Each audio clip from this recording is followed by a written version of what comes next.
There has been a lot of back and forth beef between Black Americans and Black immigrants.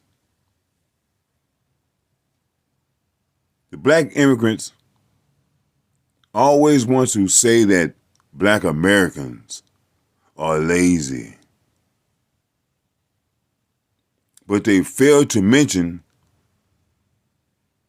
the lazy people where they come from.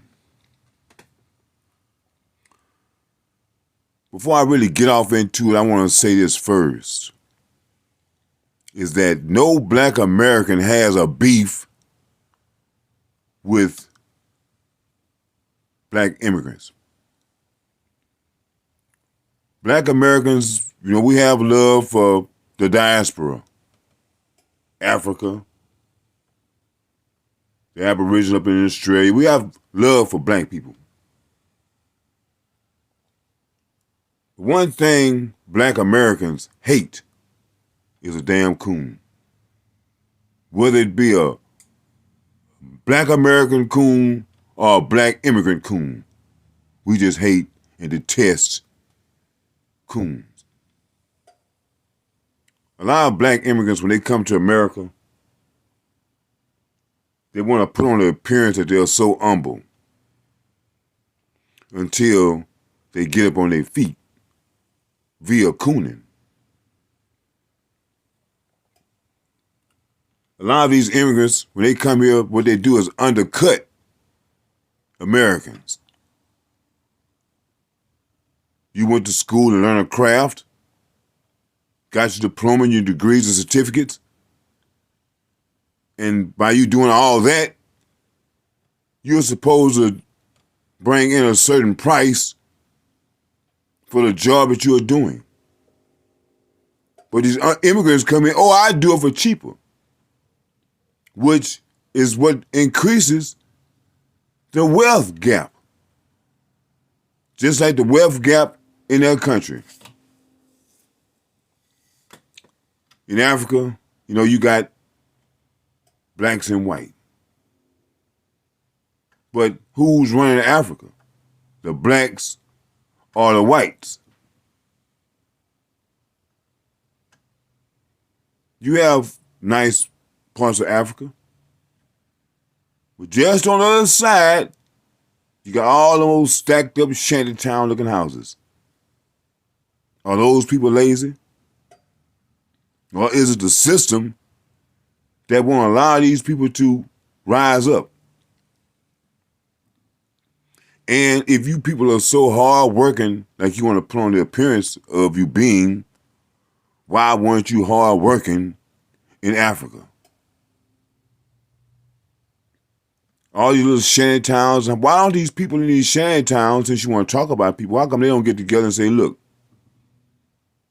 if there's no food, we're all going to get together, work this land, plow it, plant food for us to eat. And why do they still have these damn shantytown looking houses? No one is knowledgeable enough on wood making. You're in Africa, bunch of trees there. You don't know how to make wood planks to make some type of modern day houses. Why you still have these little shantytown tin houses? But you're so hard working. And that's the thing about a lot of immigrants. They flee their country, saying they're running from the rebels or whoever, but then when they get here, they want to be tough and act like they want to fight. What was this fight when you were in your own country? That's why when you guys talk about this tough talk, we laugh at it. Because we know that you're not tough. Because if you were tough, you would have showed it where you come from. The bad things that people trying to claim within the Black community in America, you have all over the world. You have somebody in Africa, somebody now getting drunk. Somebody in Africa somewhere beating their wife. somewhere in Africa is now committing a murder. Somebody somewhere in Africa is stealing, scamming somebody. So whatever, you have some people that's on drugs, because I met some Africans here in America that were on cocaine. So whatever problems that you try to say is within the community of Black Americans exist across this planet. It's just that people want to try to magnify what Black Americans are doing to conceal or try to cover up what they are doing. You want to hurry up and talk about me, but somebody notices the things to talk about on you. As I say, you want to call Black Americans lazy, but what is a person that's going to run from their home? That's laziness. That's cowardice. A lot of people, they come to America, they say they go here to go to school. They never go back home and help their country. What do you call a person like that? I guess that's a honorable, admirable person now. A lot of these immigrants die over here, never go back home to their country and do what they were sent here to do. That's to be educated and take your behind back home to help the people in your country. Let me tell you another thing I heard about immigrants that's over in America, the one that they allow in. The ones that they allow in America have stolen money from their country. That's why they all claim that they being chased by rebels and can't go back home. They can't go back home is the true part. The rebel stuff is something different. But the fact is you have stolen money, and when you go back, they're going to kill you. So no, you don't want to go back. When you see an African, you can look at them and tell they're Africans by their facial features, cheekbones, whatever. You can look at them and tell they're Africans. And you can look at an African American and just about tell the African American from all these other different races.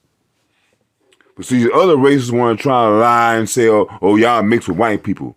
And that's a damn lie. When people make art and sculptures, they carve what they see. When you look at those sculptures in Egypt, do they look like Africans? They are sculptures of black people, but do they look like Africans? Now, the sculptures that are in Africa, do they look like the sculptures in Egypt? When you look at the people that are modeled for those sculptures in Egypt, who do they resemble? Do they resemble African Americans or do they resemble Africans? See, when the onslaught was coming up on black people around 300 BC, black people were running and hiding, especially the children of Israel. They were running and hiding, and some went and hid in Africa. Just like with the story of Jesus and Joseph, they went and hid in Africa. We all have the same skin color, so to a European or white person, we all look the same. They look at skin color, they're not really looking at facial features. It's kind of hard for them to distinguish one from the other. But the Africans knew. Who sold us into slavery? The Africans. They know that black people, we are not Africans, but we were living amongst the Africans, fleeing from those Europeans that had these weapons of, just like they got weapons of mass destruction now, they had them back then too. We just don't want you to know. You gotta do a little digging and researching. But they had weapons that the Egyptians and the rest of the Africans couldn't really deal with. And when they want to talk about lazy people and slaves or whatever, when they take slaves They only take the best and they leave the rest. Why hasn't Africa improved since black people left Africa? Africa has been around much longer than America that we know today. And in that short time, America shot past all of them. Because of who? Black Americans. You name one African that you can match with a guy like Lewis Latimer. You can't. As I said, when they take slaves, they only take the best. The best architects, the best writers, the best singers, the best dancers, the best athletes, the best thinkers. They're all over here. And they're all black Americans. That's why wherever we are, things prosper. Since black Americans, the one they call black Americans, left Egypt, what has Egypt done since black Americans left? So people, just like when they asked Hitler about black people in America, and he said that these people don't realize that they are holding captive the children of God. And as long as we are here, America is going to prosper. Wherever we are, that place prospers. It is not because of these damn immigrants.